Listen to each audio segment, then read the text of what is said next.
Today I thought I'd give my tips and tricks for potting a plant into a planter with no drainage. I know.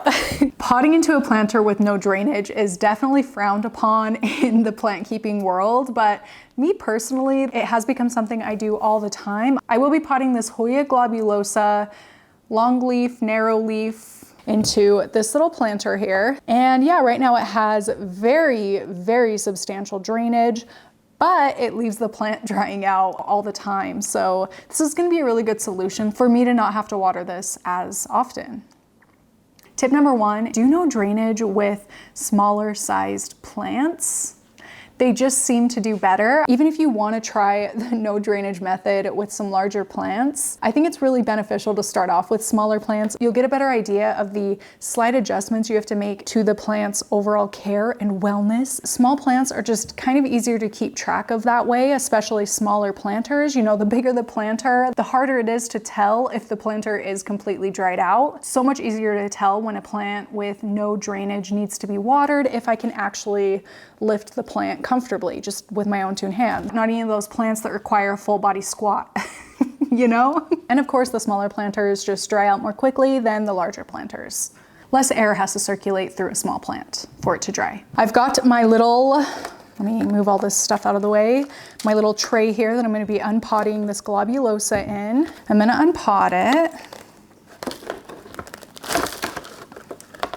And it is very, very root bound. All right, I'm not gonna remove everything from around the roots because it doesn't matter that much, but just what comes off easily with a little tussle like this is fine. Getting into my second tip, I add a layer of charcoal to the bottom of my planter. It doesn't have to be much, but enough that where most of the water is going to fall to, of course, the very bottom-most points of the planter has a layer of charcoal. I mean, it's not a lot, but there's definitely a solid layer down there. Where a lot of moisture is going to collect at the bottom of this, it just helps keep things really, really clean. It'll help prevent mold and algae.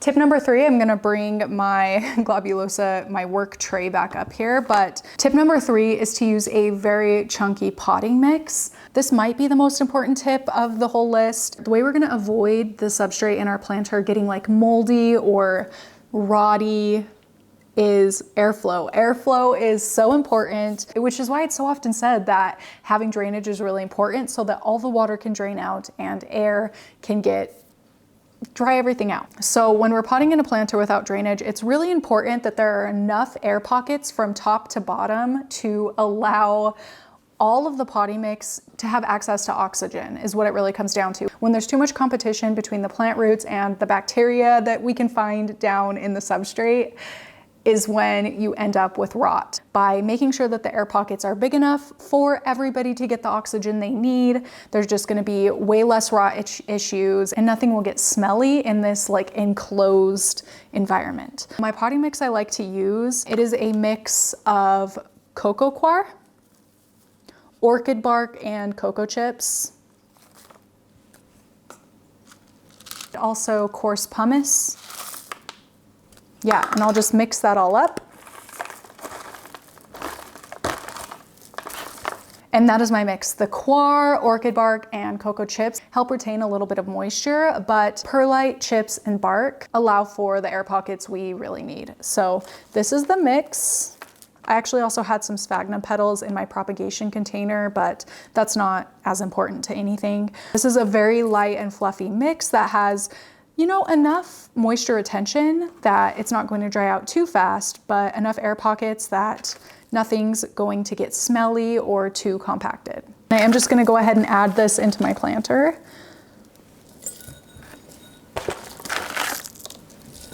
Now I'm going to pop the plant in, and then of course, fill it in.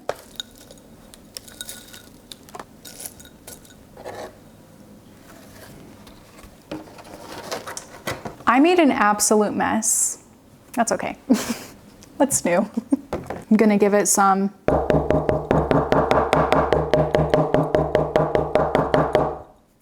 to really help everything settle into place.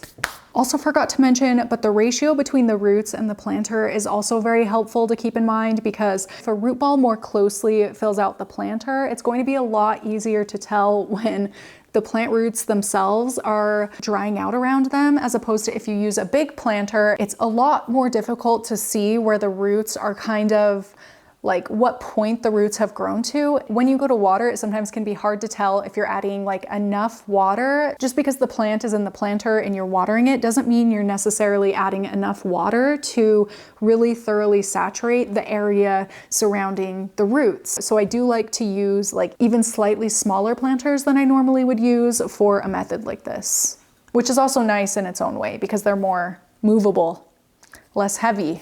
Just had to throw that in there. Tip number 4 is to make sure that your plant you have in this situation is in an area with a high amount of light. And when I say high amount of light, I mean on the sliding scale of light needs for that specific plant type. For my example here, a Hoya. Hoya generally appreciate a lot higher light levels, so I am just gonna make sure I keep this in like as high light level as possible that a Hoya could tolerate. So I will be keeping this in a south-facing window so it can get as much light as possible, because as long as the plant is getting enough light, it's going to take up enough water to push out new growth and also new root growth to fill in the pot. And once your roots really start to fill in the pot is when your plant is really going to start exploding with growth, which is, I guess, another benefit of planting slightly smaller in a lot of plant cases. Not all plant cases, but a lot of plants do appreciate being root bound before putting out foliage-wise. And I'm also going to be very careful to avoid overwatering. And when I say overwatering, I don't mean adding too much water at one time.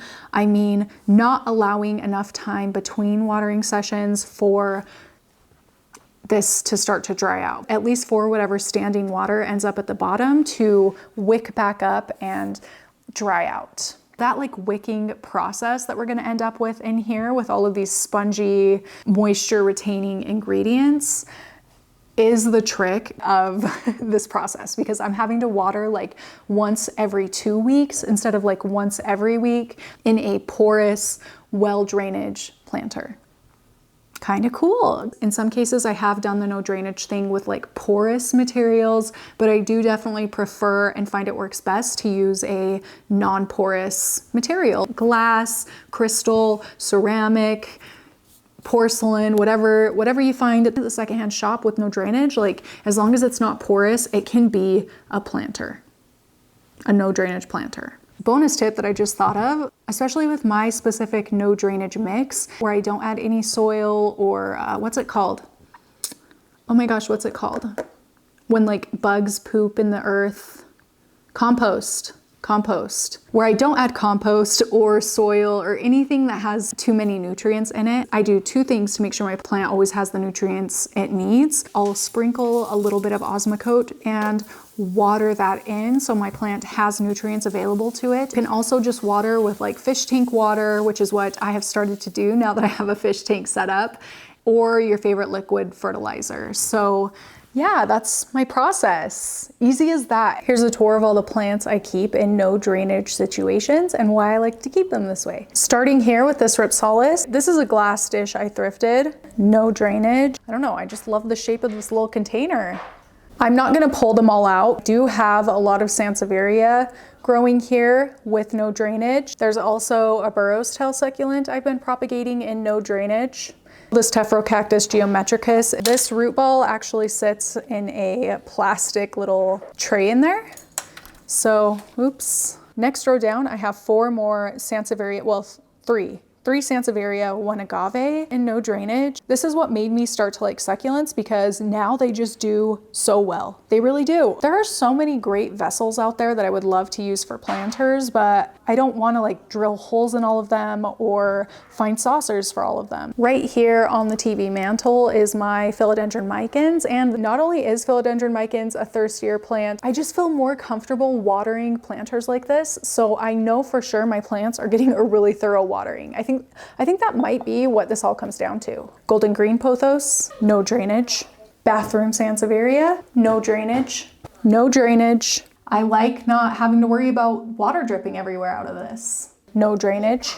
No drainage. No drainage. No drainage. No drainage. No drainage. Nope. No. That's a wine chiller. This one I'm propagating for my sister. No drainage. Nope. No. No. No. No. No drainage though. This one's a propagation container. No drainage. Also my Selaginella peacock fern, I think, terrarium. No drainage. And I think that's everything. Yeah. Probably missing a few here or there. And I swear, you guys, my plants are so much happier. I'm so much happier because I'm able to more easily keep up with all of my plants' needs with no drainage. Although I know it's like definitely up to the individual, because I am not by any means saying that this is the best way to do it. This is just what works for me. So I hope you found this helpful, and please let me know your thoughts. And if you have any additional tips to add when it comes to planting in no drainage, I'm sure I forgot something. So I would really appreciate you popping in down there. That's it. That's all I have to say. That's going to be it for today. Thank you so much for watching, and I will see you next time.